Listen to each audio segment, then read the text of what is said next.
Bonne année 2025. Que le Seigneur vous bénisse, qu'il vous approche de lui davantage, que vous puissiez vous approcher de lui. Que ça soit une année profitable au niveau spirituel pour connaître votre Sauveur, votre Seigneur plus intimement. C'est mon souhait et ma prière pour vous. Bienvenue à ce message en ligne de l'Église Sorreville Baptist Church. Michel ici, pasteur Michel, à votre service, au service de notre Seigneur Jésus, dans sa précieuse parole, encore content d'être en commençant l'année 2025 avec un autre message de la parole de Dieu. Donc, un message, j'espère, qui va vous apporter réconfort, qui va vous rassurer, qui va vous confirmer dans votre foi. Voulez-vous me rejoindre dans la prière, s'il vous plaît? Seigneur Jésus, merci encore une fois pour ce début d'année, où ce qu'on dit nouvel an, Seigneur, un nouveau début. Mais Seigneur, aide-nous à continuer à marcher avec toi et vers toi, vers ton royaume. Seigneur, je te prie pour ceux qui sont à l'écoute, ceux qui te connaissent personnellement comme Seigneur et Sauveur, mais ceux qui cherchent aussi la vérité, qui est ta parole. Et par la conviction de ton Saint-Esprit, la puissance de ton Saint-Esprit, dirige-nous, guide-nous, instruis-nous dans ta sagesse, Dieu, qui est ta parole. Et nous te remercions d'avance au nom précieux de notre Sauveur Jésus. Amen. Citation va commencer. Jérémie 33:3. Invoque-moi, dit Dieu, et je te répondrai. Je t'annoncerai de grandes choses, des choses cachées, que tu ne connais pas. Le titre de notre message, Christ, son royaume en préparation. La semaine passée, nous avons vu en tant que croyants en Christ qu'avec la parabole du semeur ou parabole de sol, qui ont des cœurs, on a besoin des racines profondes qui se renouvellent et rafraîchissent continuellement notre foi. La semence de la parole, qui doit croître dans le cœur des croyants, qui grandit continuellement dans cette même parole. Dieu étend sa grâce à tous. Pour les croyants, avoir reçu le salut, vouloir recevoir davantage des connaissances de Dieu, de voir Dieu agir dans nos vies, comprendre la marche chrétienne qui consiste de nourrir notre relation personnelle avec Dieu, mais aussi avec les uns les autres. Si vous dites que votre cœur est endurci, peut-être votre foi, vous le trouvez superficielle, ou si quelque chose vous étouffe dans ce monde, il n'est pas trop tard pour changer. Grâce à l'aide de Jésus, la vie peut aider à porter fruit, même d'un sol qui est sec et dur. Comme un sœur le partageait avec moi après le message de la semaine passée, préparer son cœur pour recevoir la parole est un défi quotidien. Nous sommes chacun responsables de notre propre cœur. La façon dont nous préparons notre cœur déterminera notre croissance spirituelle et notre utilité pour le royaume de Dieu. Cela devrait être à la fois un défi, mais aussi un encouragement. Pourquoi est-ce que c'est si important? Une église locale ne peut être en bonne santé que ses membres. Qui nous sommes et ce que l'on attend de nous, c'est de travailler pour ce royaume. Nous sommes le corps visible de l'Église de Christ, la famille de Dieu, l'épouse de Christ. Et vous dites peut-être, mais j'appartiens pas à une église locale. Mais savez-vous quoi? Chaque croyant est un membre spirituel d'une église locale. Avec cette connaissance vient des responsabilités. De rechercher la volonté de Dieu individuellement, mais aussi en tant qu'Église. Dans la parabole du semeur et sol, on peut avoir le potentiel de nous décourager jusqu'à un certain point. L'effet que peu de gens répandent, mais nous devons être encouragés parce que Dieu est aux commandes et une moisson viendra certainement. Donc, nous nous engageons envers Dieu pour la moisson d'âmes à venir. Nous gardons les yeux fixés sur Jésus et nous prions qu'il puisse nous utiliser, se servir de nous. Aujourd'hui, nous allons examiner la parabole du blé et de l'ivraie. Là où ce que vous voyez du blé, vous verrez aussi de l'ivraie.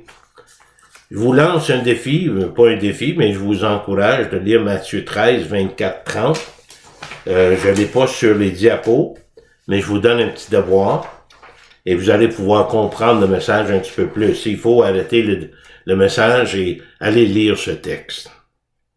D'abord, en expliquant la parabole du blé et l'ivraie, Jésus déclare clairement à quoi les disciples peuvent s'attendre lorsqu'ils vont partager la parole de Dieu et le message de l'Évangile. Les bénédictions suite à la croissance des croyants, mais en même temps l'opposition à laquelle ils feront face à cause de l'ennemi, Satan. Cette parabole nous éclaire aussi concernant la décision que chacun de nous doit prendre pour déterminer où nous voulons passer l'éternité, ce que Dieu offre encore aujourd'hui pour ceux qui sont à l'écoute, qui choisissent de suivre Jésus et qui choisissent de lui obéir. Et tout cela, c'est par la grâce de Dieu. Notre premier point qu'on a vu la semaine passée aussi, Jésus parle en parabole. C'est la prophétie réalisée et confirmée. Et dans un des versets ou deux qu'on nous allons voir bientôt, nous allons voir que le royaume de Dieu n'est pas de ce monde, mais le royaume de Dieu est en préparation. Bon, lisons d'abord dans Matthieu 13, 34. Jésus a dit à la foule toutes ces choses en parabole. Elle ne lui parlait point sans parabole. Afin que s'accomplisse ce qui avait été annoncé par le prophète, j'ouvrirai ma bouche en parabole, je publierai les choses cachées depuis la création du monde. Citation du psaume 118. À des moments particuliers dans son ministère, Jésus parlait en parabole, surtout lorsqu'il faisait face à l'opposition des dirigeants religieux. Et par la suite, il donnait une explication approfondie de la parabole à ses apôtres. Parler en parabole ici était une confirmation de la prophétie annoncée auparavant. Voilà les attitudes de la fiabilité de la parole de Dieu, Ancien et Nouveau Testament. Jésus dit, je viens vous annoncer des choses cachées depuis la création.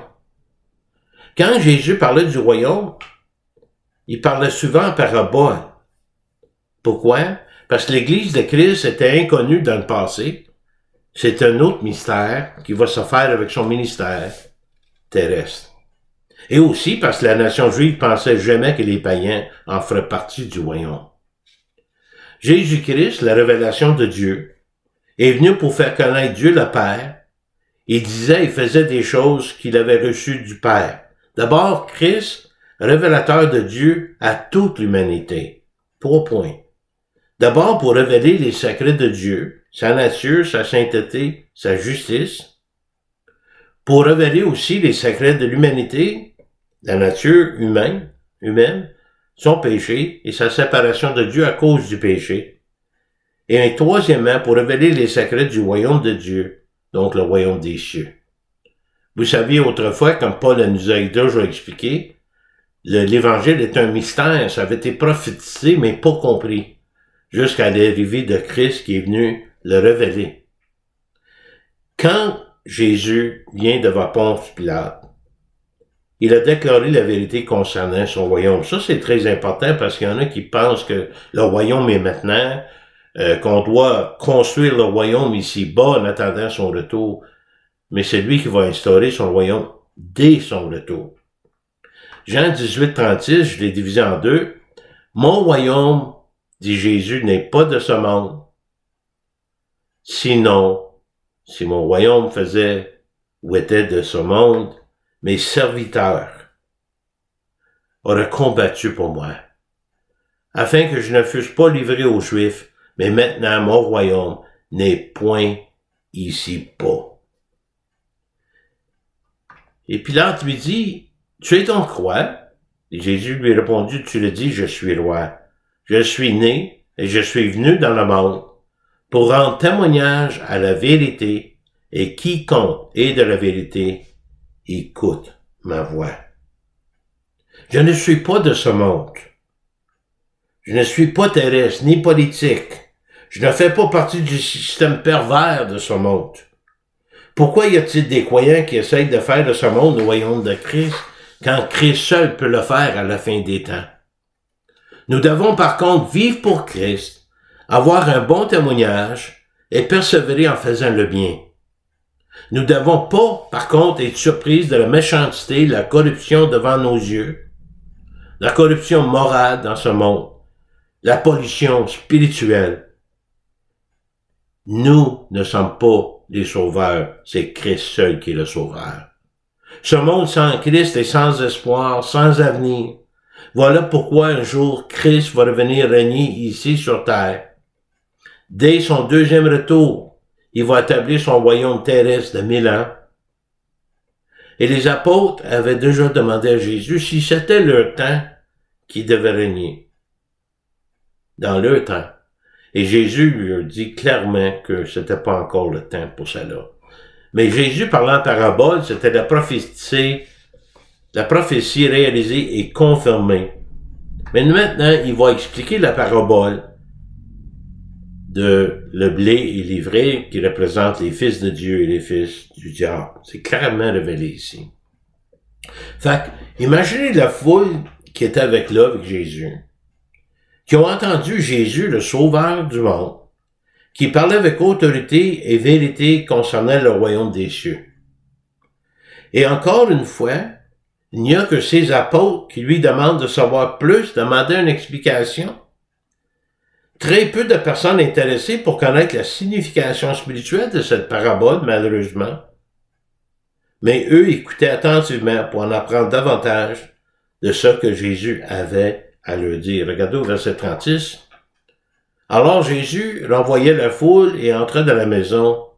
Ses disciples s'approchèrent de lui et dirent, « Explique-nous la parabole de l'ivraie du champ. » Et il répondit, « Celui qui sème la bonne semence, c'est le Fils de Dieu. Le semeur, Jésus, distribue la semence.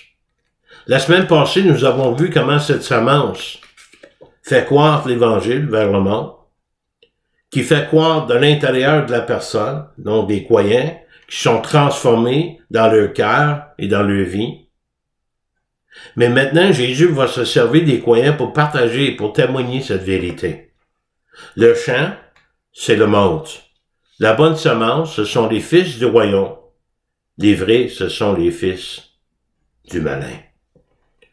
Jésus confirme ici la bonne semence, le blé, représente les fils du royaume, contraire à l'ivraie, qui sont des fils du malin, en train de croître parmi le blé.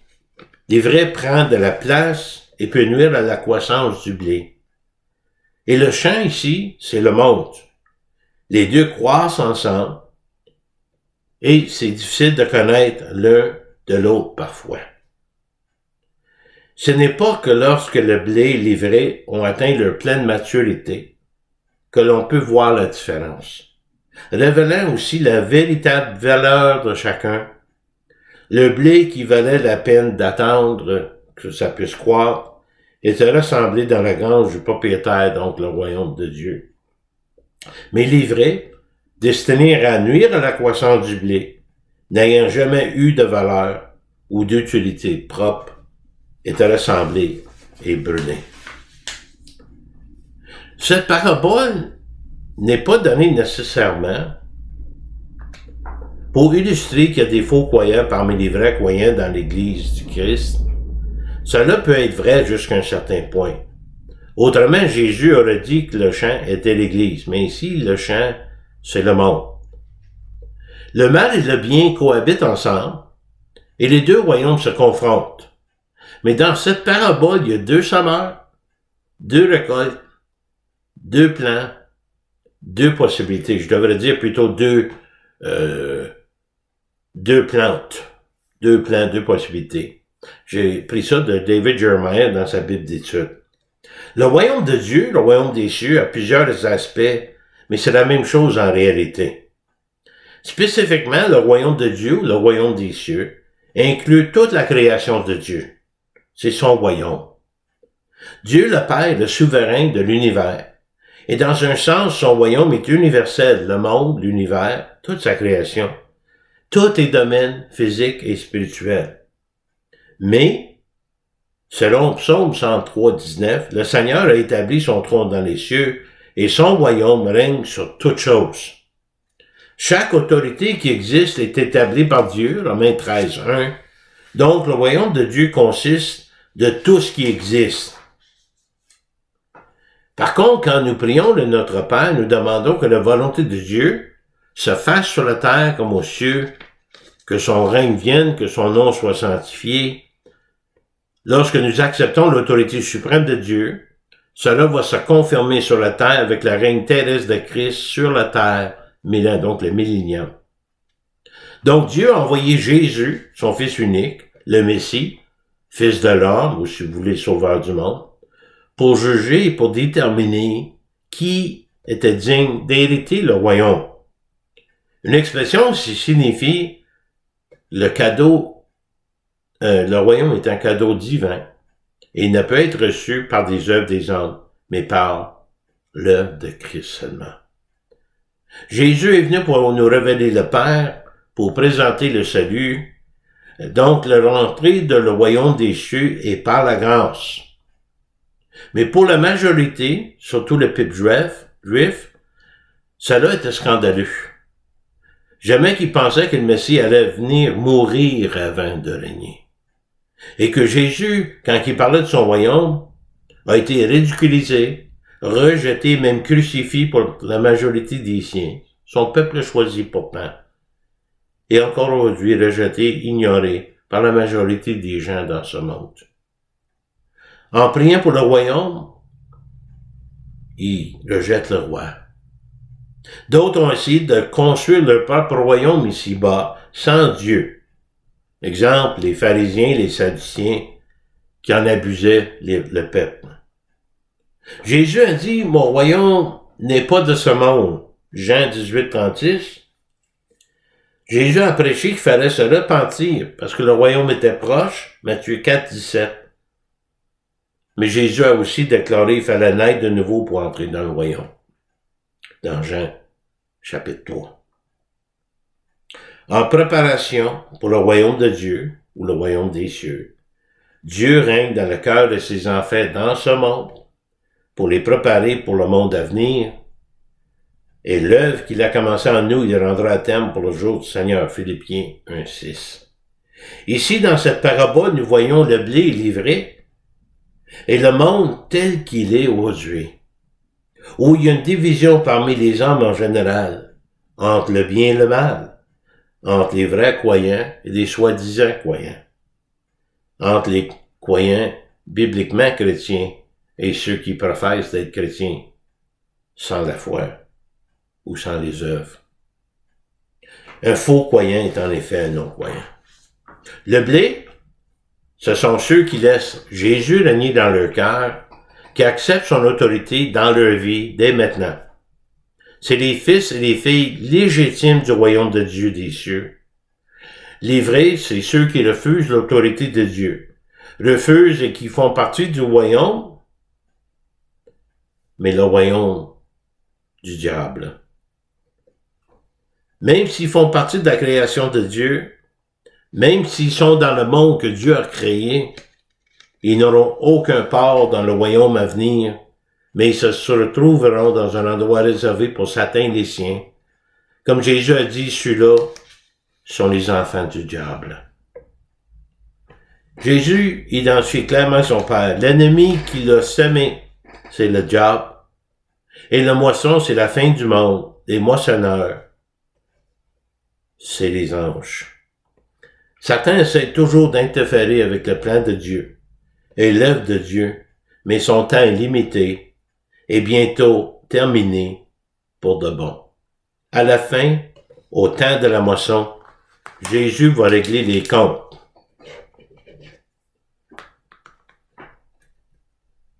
La vérité ne sera plus souillée par le mensonge et le bien ne sera plus menacé par le mal.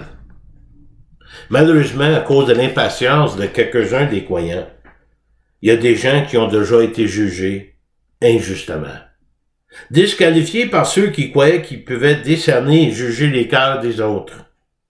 Mais ils ne sont pas disqualifiés par Dieu pourtant. Le point est clair. Dans le monde et même dans l'Église de Christ, Il y aura ceux qui sont les enfants légitimes du royaume. Mais il y aura aussi qui se disent enfants du royaume, mais ils sont des imposteurs. Vous savez, dans Matthieu chapitre 7, à un moment donné, il y a des hommes qui viennent vers le Seigneur. Seigneur, n'est-ce pas qu'on a chassé des démons? N'est-ce pas on a fait des œuvres en ton nom? N'est-ce pas on a fait ci, on a fait ça? Il dit, éloignez-vous de moi, vous qui commettez l'iniquité, je ne vous connais pas. Cela n'est pas l'œuvre de l'Église de décider qui il est et qui il n'est pas destiné pour le royaume. De juger ceux qui semblent être authentiques, mais ne le sont pas. Voilà ça que Dieu fera à la fin avec ses anges. Juste un petit mot d'avertissement. L'Église ne doit pas recevoir les non-croyants comme des croyants, en ignorant leur croyance ou leur conduite. La discipline dans une Église est mise en place pour restaurer le vrai croyant, et la discipline est là pour dévoiler les non-croyants. Vous savez, le mode d'aujourd'hui, c'est d'avoir du monde qui sont à l'aise à l'Église, qu'on parle pas du péché, on parle pas de l'enfer, c'est l'inclusivité, tout le monde est correct devant Dieu, on est friendly, on est chummy, mais c'est de malmener les gens. Il faut prêcher toute la parole de Dieu. Et notez bien ici que les moissonneurs, c'est des anges choisis de Dieu. Le résultat final, Jésus s'est servi de cette parabole pour illustrer qu'il y a deux chemins, deux destinées, devant chacun de nous, à nous de choisir le bon. Le sort de ceux qui ont rejeté Christ et qui se retrouvent sans Christ, regardez au verset 40. Or, comme on arrache l'ivraie et qu'on le jette au feu, il en sera de même à la fin du monde. Le Fils de l'homme enverra ses anges qui arracheront de son royaume tous les scandales et ceux qui commettent l'iniquité. Son royaume, le monde actuel, toute la création de Dieu, il y a du ménage qui va se faire. Et ils les jetteront dans la fournaise ardente où il y aura des pleurs et des grincements de dents.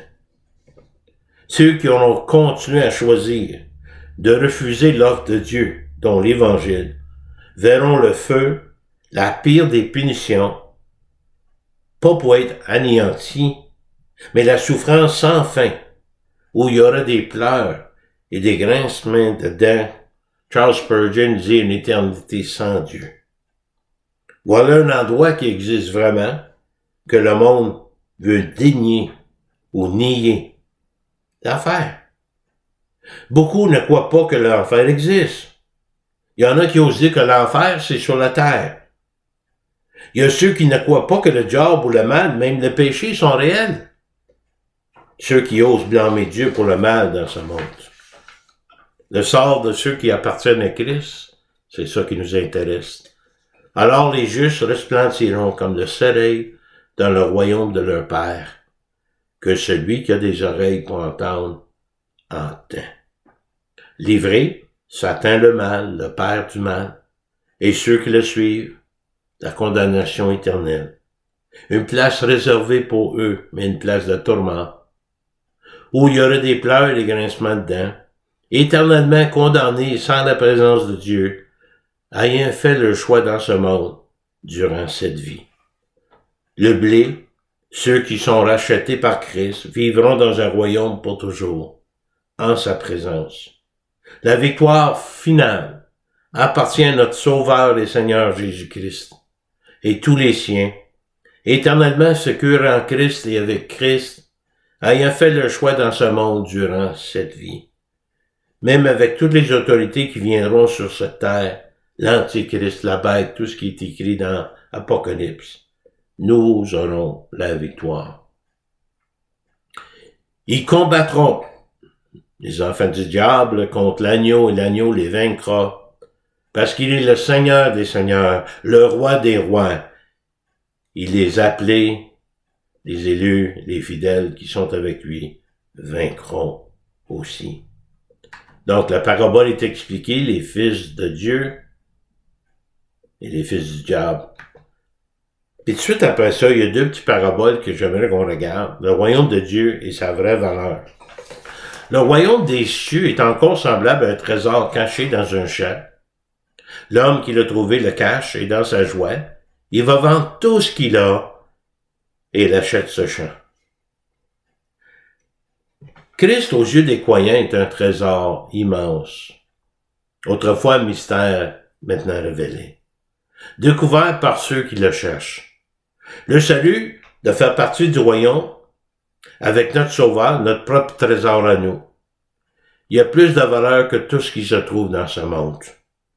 Rien ne peut se comparer, être conçu. Il est un trésor incorruptible, sans tache, qui ne change pas, réservé pour nous dans le ciel. Voilà le salut en Christ.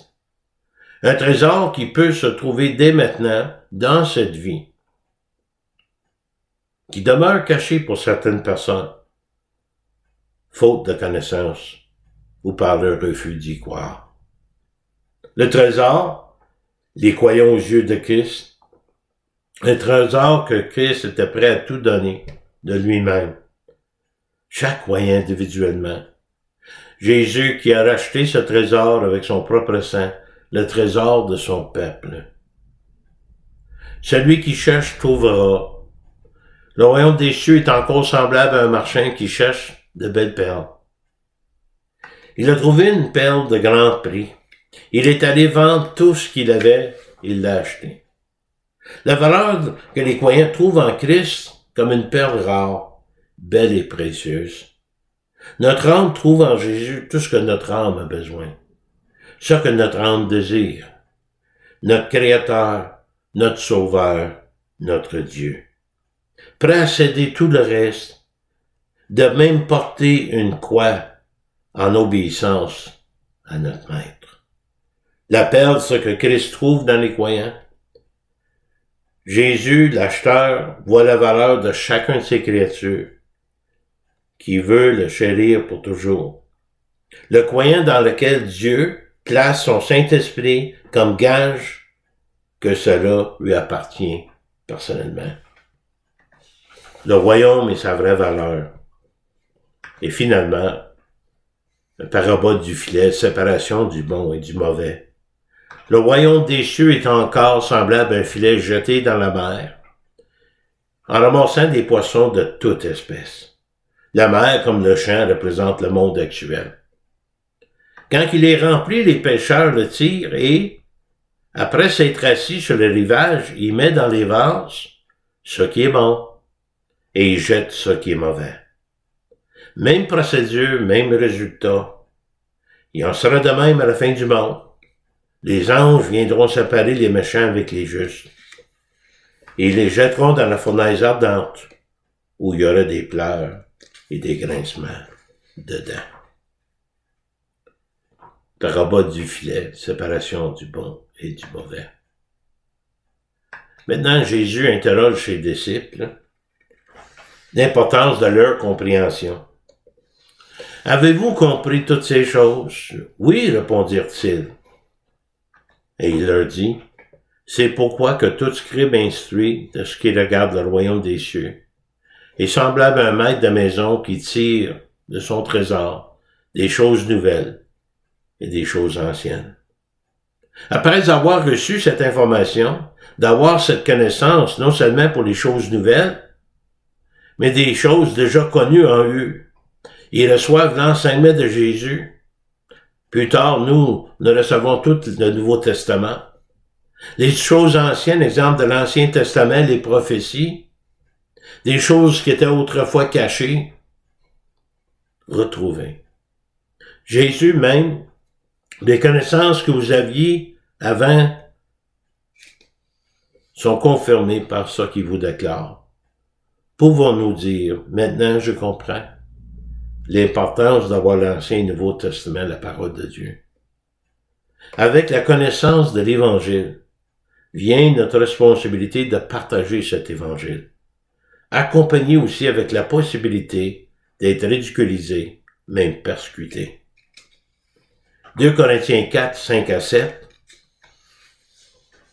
Nous ne prêchons pas nous-mêmes, dit Paul. C'est Jésus-Christ le Seigneur que nous prêchons. Et nous nous disons vos serviteurs à cause de Jésus. Car Dieu qui a dit la lumière brillera au sein des ténèbres, a fait briller la lumière dans nos cœurs pour faire resplendir la connaissance de la gloire de Dieu sur la face de Christ.